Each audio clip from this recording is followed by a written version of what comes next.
ನಿನ್ನೆ ಮಧ್ಯಾಹ್ನ ಬೀದರ್ ನಗರದ ಒಂದು ಪ್ರಮುಖ ರಸ್ತೆಯಲ್ಲಿನ ಗುಂಡಿಯ ಸಮಸ್ಯೆಯ ಬಗ್ಗೆ ನಿಮ್ಮ ಉತ್ತರ ಕರ್ನಾಟಕ ಸುದ್ದಿವಾಹಿನಿಯಲ್ಲಿ ವಿಸ್ತೃತವಾಗಿ ಒಂದು ಸುದ್ದಿಯನ್ನು ಬಿತ್ತರಿಸಿದ್ವಿ. ಆ ಸುದ್ದಿಯನ್ನು ನೋಡಿ ಎಚ್ಚೆತ್ತುಕೊಂಡಂಥ ಜನಪ್ರತಿನಿಧಿಗಳು ಹಾಗೂ ಅಧಿಕಾರಿಗಳು ಈ ರಸ್ತೆಯ ಗುಂಡಿ ಮುಚ್ಚುವ ಕಾರ್ಯವನ್ನು ಮಾಡಿದ್ದಾರೆ ಇವತ್ತು.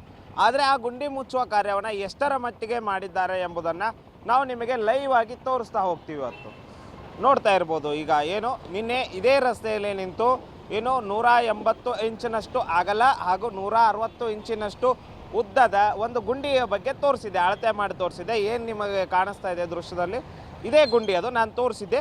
ಇದಕ್ಕೆ ಈ ಸ್ಥಳಕ್ಕೆ ಏನು ಜಲ್ಲಿಕಲ್ಲನ್ನು ತಂದು ಮಣ್ಣನ್ನು ತಂದು ಹಾಕಿ ಒಂದು ತಾತ್ಕಾಲಿಕವಾಗಿ ಗುಂಡಿ ಮುಚ್ಚುವ ಕೆಲಸವನ್ನು ಅಧಿಕಾರಿಗಳು ಮಾಡಿದ್ದಾರೆ. ಆದರೆ ಈ ಕೆಲಸವನ್ನು ಗುಂಡಿ ಮುಚ್ಚುವ ಕಾರ್ಯವನ್ನು ಎಷ್ಟರ ಮಟ್ಟಿಗೆ ಮಾಡಿದ್ದಾರೆ ಅಂದರೆ, ನಿಜಕ್ಕೂ ಇವರಿಗೆ ಕಿಂಚಿತ್ತಾದರೂ ಜನರ ಬಗ್ಗೆ ಕಾಳಜಿ ಇದೆಯಾ, ಮಾನ ಮರ್ಯಾದೆ ಇದೆಯಾ, ಅಥವಾ ಜನರ ಹಣನ ಹೇಗೆ ಬಳಸಬೇಕು, ಜನರ ಜೀವನ ಹೇಗೆ ಉಳಿಸ್ಬೇಕು ಅನ್ನೋದು ಯಾವುದಾದ್ರೂ ಇವರ ಗಮನದಲ್ಲಿದೆಯಾ ಅನ್ನೋದು ಪ್ರಶ್ನೆ ಆಗುತ್ತೆ. ನೋಡ್ತಾ ಇರ್ಬೋದು ನೀವು, ಅಲ್ಲಿ ಜಲ್ಲಿ ಇದೆ. ನಿನ್ನೆ ಅಲ್ಲಿ ಏನೂ ಇದ್ದಿಲ್ಲ, ಜಲ್ಲಿ ಹಾಕಿದ್ದಾರೆ. ಇಲ್ಲಿ ಎಷ್ಟು ಮಟ್ಟಿಗೆ ಗುಂಡಿ ಇದೆ, ಈಗ ಇದನ್ನ ಪೂರ್ತಿಯಾಗಾದರೂ ಮುಚ್ತಾರ, ಅದನ್ನೂ ಮಾಡಿಲ್ಲ. ರೋಡ್ ಬಿಡಿ, ಮಳೆಗಾಲ ಇದೆ, ರೋಡ್ ಮಾಡೋಕ್ಕಾಗಲ್ಲ, ಗುಂಡಿ ಆದರೂ ಮುಚ್ತೀವಿ ಅಂತಾರೆ. ಈಗ ಅದನ್ನೂ ಆಗ್ತಾಯಿಲ್ಲ, ಇಳಿದು ಹೋಗ್ತಾ ಇದ್ದಾರೆ. ನೋಡಿ, ಸಾರ್ವಜನಿಕರು ಬೈಕ್ ಮೇಲೆ ಹೋಗೋಕ್ಕಾಗದೆ ಇಳಿದಿಳಿದು ಹೋಗ್ತಾ ಇದ್ದಾರೆ. ಎಷ್ಟರ ಮಟ್ಟಿಗೆ ಗುಂಡಿಯನ್ನು ಮುಚ್ಚಿದ್ದಾರೆ ನೋಡ್ತಾ ಇರ್ಬೋದು ನೀವು ದೃಶ್ಯಾವಳಿಗಳಲ್ಲಿ. ಅಲ್ಲಿ ಮುಂದ್ಗಡೆನೂ ನೋಡ್ಬೋದು ಯಾವ ಮಟ್ಟಿಗೆ ಇಲ್ಲಿ ಗುಂಡಿಗಳು ತುಂಬಿದೆ ಅಂತ. ಇದನ್ನು ಯಾವುದನ್ನು ಅವ್ರಿಗೆ ಕಣ್ಣಿಗೆ ಕಂಡೇ ಇಲ್ಲ. ಯಾವುದನ್ನು ಅಳತೆ ಮಾಡಿ ತೋರಿಸಿದ್ವಿ, ಅದನ್ನು ಇಷ್ಟು ದೊಡ್ಡ ಇಂಚಿಂದು ಗುಂಡಿ ಇರಬಾರ್ದಪ್ಪ, ಚಿಕ್ಕ ಗುಂಡಿ ಇದ್ರೆ ನಡೆಯುತ್ತನ್ನೋ ಯೋಚನೆಯಲ್ಲಿ ಅಧಿಕಾರಿಗಳು ಹಾಗೂ ಜನಪ್ರತಿನಿಧಿಗಳು ಇದ್ದಾರೋ ಏನೋ. ನೋಡ್ತಾ ಇರ್ಬೋದು ನೀವು ಅದನ್ನ. ಆ ಗುಂಡಿ ಪಾಪ ಅವ್ರಿಗೆ ಕಣ್ಣಿಗೆ ಕಂಡೇ ಇಲ್ಲ. ಪಾಪ ಅವರಿಗೆ ಕಣ್ಣಿಲ್ಲದೆ ಇದ್ರೆ ಕೇಳಿದರೆ ನಾವೇ ಆಸ್ಪತ್ರೆಗೆ ಕರ್ಕೊಂಡೋಗಿ ಚಿಕಿತ್ಸೆ ಬೇಕಾದ್ರೆ ಕೊಡಿಸ್ಬಿಡ್ತಿದ್ವಿ ಅಧಿಕಾರಿಗಳಿಗೆ ಹಾಗೂ ಜನಪ್ರತಿನಿಧಿಗಳಿಗೆ. ಅವ್ರಿಗೆ ಕಾಣಲ್ಲಪ್ಪ, ನಮ್ಗೆ ಗುಂಡಿ ಕಾಣಲ್ಲ, ನಮ್ಗೆ ಕನ್ನಡಕ ಬಂದಿದೆ, ನಮ್ಗೆ ಕಣ್ಣೇ ಇಲ್ಲ ಅಂದ್ಬಿಟ್ಟಿದ್ರೆ ತೋರಿಸ್ಬಿಡ್ತಿದ್ವಿ. ನೋಡ್ತಾ ಇರ್ಬೋದು, ಇದು ಕಂಡೇ ಇಲ್ವಾ ಅವರಿಗೆ. ಇಲ್ಲಿ ಜಲ್ಲಿ ಹಾಕಿದ್ದಾರೆ, ಇಲ್ಲಿ ಹಾಕಿದ್ದಾರೆ, ಪಕ್ಕಕ್ಕೆ ಹಾಕಿದ್ದಾರೆ, ಇಲ್ಲಿಗೆ ಹಾಕಿಲ್ಲ. ಯಾಕೆ ಈ ನಿರ್ಲಕ್ಷ್ಯ? ಇಲ್ಲಿ ನೋಡ್ತಾ ಇರ್ಬೋದು ನೀವು, ರಸ್ತೆ ಪಕ್ಕ ಯಾವ ರೀತಿ ಇಲ್ಲೆಲ್ಲ ಹಾಕಿದ್ದಾರೆ. ಆದರೆ ಈ ಗುಂಡಿ ಅವ್ರಿಗೆ ಯಾಕೆ ಕಂಡಿಲ್ಲ ಅನ್ನೋದೊಂದು ದೊಡ್ಡ ಯಕ್ಷ ಪ್ರಶ್ನೆ ಕಾಡ್ತಾ ಇದೆ. ಇಷ್ಟು ದೊಡ್ಡ ಗುಂಡಿ, ಇಲ್ಲಿ ರಾತ್ರಿ ಆಗಿಬಿಟ್ರೆ, ಜೋರಾಗಿ ಮಳೆ ಬಂದುಬಿಟ್ರೆ ಇಲ್ಲೆಲ್ಲ ನೀರು ಹರಿದಾಡ್ತಿರುತ್ತೆ. ಇದರ ಮೇಲೆ ಜನರು ಬಂದಾಗ ಗೊತ್ತಾಗಲ್ಲ ರಸ್ತೆ ಎಲ್ಲಿದೆ, ಗುಂಡಿ ಎಲ್ಲಿದೆ ಅಂತ. ನೋಡ್ತಾ ಇರ್ಬೋದು ನೀವು ದೃಶ್ಯಾವಳಿಗಳಲ್ಲಿ. ಎಲ್ಲ ಕಡೆ ಬರೀ ಗುಂಡಿನೇ ಇದೆ.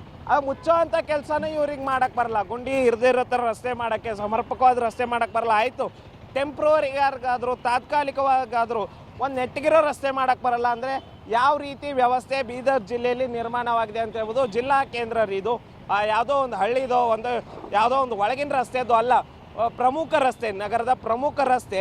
ಇಷ್ಟರ ಮಟ್ಟಿಗೆ ಹಳ್ಳ ಹಿಡ್ದಿರೋದನ್ನ ರಿಪೇರಿ ಕೂಡ ಮಾಡೋಕ್ಕೆ ನೀವು ಏನು ಸಾರ್ವಜನಿಕರು, ಮತ ಹಾಕೋರು ಅಧಿಕಾರಿಗಳಿಗೆ ತಿಳಿಸಿ ಹೇಳಬೇಕಾಗುತ್ತೆ, ಜನಪ್ರತಿನಿಧಿಗಳಿಗೆ ಹೇಳಬೇಕಾಗುತ್ತೆ. ನಮ್ಮ ತೆರಿಗೆ ಹಣನ ಯಾಕಪ್ಪ ಹಿಂಗೆ ವೇಸ್ಟ್ ಮಾಡ್ತಿದ್ರಿ, ಗುಂಡಿ ಮುಚ್ಚೋ ಕೆಲಸನೂ ನಿಮಗೆ ನೆಟ್ಟಿಗೆ ಮಾಡೋಕ್ಕೆ ಬರ್ತಿಲ್ವಾ ಅಂತ ಹೇಳಬೇಕು.